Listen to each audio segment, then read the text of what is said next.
First on report. Youth Congress പ്രവർത്തകരെ മർദ്ദിച്ച ഗൺമാൻമാർക്ക് മുൻകൂർ ജാമ്യം.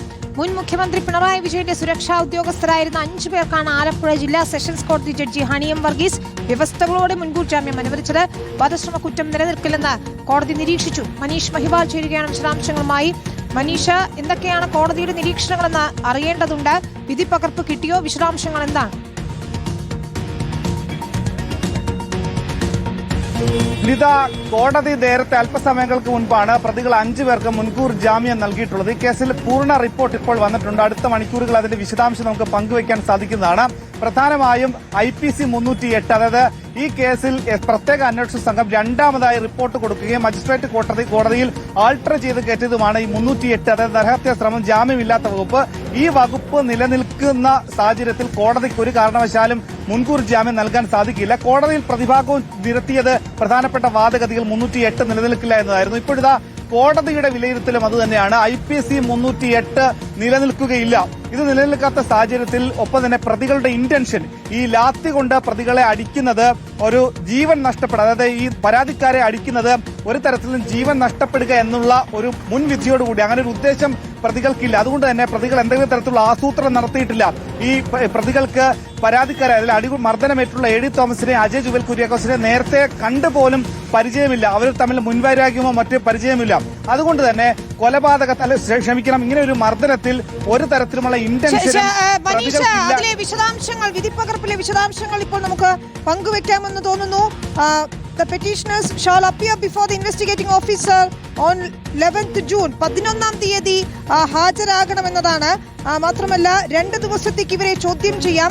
10 മണി മുതൽ 4 മണി വരെയുള്ള സമയത്ത് 2 ദിവസവും ഇവരെ ചോദ്യം ചെയ്യാം എന്നതാണ് ഏറ്റവും ഉത്തരവിൽ പറയുന്ന പ്രധാനപ്പെട്ട ഒരു കാര്യം. എന്ന് മാത്രമല്ല അവർ ആവശ്യപ്പെടുമ്പോഴെല്ലാം, അന്വേഷണ ഉദ്യോഗസ്ഥർ ആവശ്യപ്പെടുമ്പോഴെല്ലാം ഇവർ ഹാജരാകണം, പ്രതികൾ ഹാജരാകണം എന്നതാണ് ഏറ്റവും പ്രധാനപ്പെട്ട മറ്റൊരു കാര്യം. അന്വേഷണവുമായി പൂർണ്ണമായി സഹകരിക്കണം, അത് സ്വാഭാവികമായി തന്നെ പറയുന്നതാണ്. ഇതിൽ പ്രതികളുടെ ചോദ്യം ചെയ്യലിലേക്ക് കാര്യങ്ങൾ പോകുന്നു എന്നാണ് നമുക്ക് ഈ ഘട്ടത്തിൽ മനസ്സിലാക്കാൻ സാധിക്കുന്നത്. ഏറ്റവും അവസാന ഭാഗത്ത് കൃത്യമായി തന്നെ പറയുന്നുണ്ട്, ജാമ്യം അനുവദിച്ചിരിക്കുന്നതിന്റെ വ്യവസ്ഥകളിൽ പ്രധാനപ്പെട്ടത് അന്വേഷണവുമായി സഹകരിക്കണം. മാത്രമല്ല 11-ാം തീയതി അന്വേഷണ ഉദ്യോഗസ്ഥന് മുന്നിൽ ഹാജരാകണം. രാവിലെ 10 മണിക്ക് 2 ദിവസത്തേക്ക് ഇവരെ ചോദ്യം ചെയ്യാം. 10 മണി മുതൽ 4 മണി വരെ ചോദ്യം ചെയ്യാം എന്നതാണ് ഏറ്റവും നിർണായകമായ കാര്യം. വിധി പകർപ്പ് ഇപ്പോൾ റിപ്പോർട്ടർ ലഭിച്ചിരിക്കുന്നു. ഫസ്റ്റ് ഓൺ റിപ്പോർട്ട് നിർണായക രേഖകളാണ് പ്രേക്ഷകർ കാണുന്നത്. മുൻകൂർ ജാമ്യം അനുവദിച്ചെങ്കിൽ പോലും ഇപ്പോൾ ചോദ്യം ചെയ്യലിന് ഹാജരാകണം ഈ ഗൺമാൻമാർ എന്നതാണ് ഏറ്റവും നിർണായകമായ കാര്യം, അല്ലേ മനീഷ്? അതേ വിധീത 11/6/2026 അന്ന് രാവിലെ 10 മണിക്ക് ഈ ഇന്ററോഗേഷന്റെ ഭാഗമായി പരാതിക്കാർ ഇൻവെസ്റ്റിഗേഷൻ ഓഫീസർക്ക് മുൻപിൽ ഹാജരാകണം. ഒപ്പം തന്നെ രാവിലെ 10 മണി തൊട്ട് 4 മണി വരെ എല്ലാ ദിവസവും, അതായത് ഈ കേസുമായി ബന്ധപ്പെട്ട് എല്ലാ 2 ദിവസം കൂടുമ്പോഴും രാവിലെ 10 മണി മുതൽ 4 മണിയുള്ള ദിവസങ്ങൾ ഇവരെ ഈ അന്വേഷണത്തിന്റെ ഭാഗമായി ബന്ധപ്പെടാം. ഒപ്പം തന്നെ 1 ലക്ഷം രൂപയുടെ ബോണ്ട് അത് കെട്ടിവെക്കണം. ഈ ജാമ്യ വ്യവസ്ഥയുടെ ഏറ്റവും പ്രധാനപ്പെട്ട ഒരു കാര്യമാണ് 1 ലക്ഷം രൂപയുടെ ബോണ്ട് കെട്ടിവെക്കണം. ഒപ്പം തന്നെ ഈ കേസിൽ മുഴുവൻ they shall fully cooperate with the investigation. ഒരു തരത്തിലും അന്വേഷണ സംഘവുമായി നിസ്സഹകരണം പാടില്ല. ഏത് സമയത്തും ചോദ്യം ചെയ്യാൻ വിളിച്ചാലോ ഏതു തരത്തിലുള്ള രേഖകൾ ഹാജരാക്കാൻ പറഞ്ഞാലോ ഒക്കെ തന്നെ അവരുമായി സഹകരിക്കണം എന്നുള്ള കർശന നിർദ്ദേശമുണ്ട്. ഒപ്പം തന്നെ ഈ കേസിൽ ഈ വിധി പകർപ്പിൽ ഈ പ്രധാനമായും പറയുന്നത് they shall not commit any offences by on bail.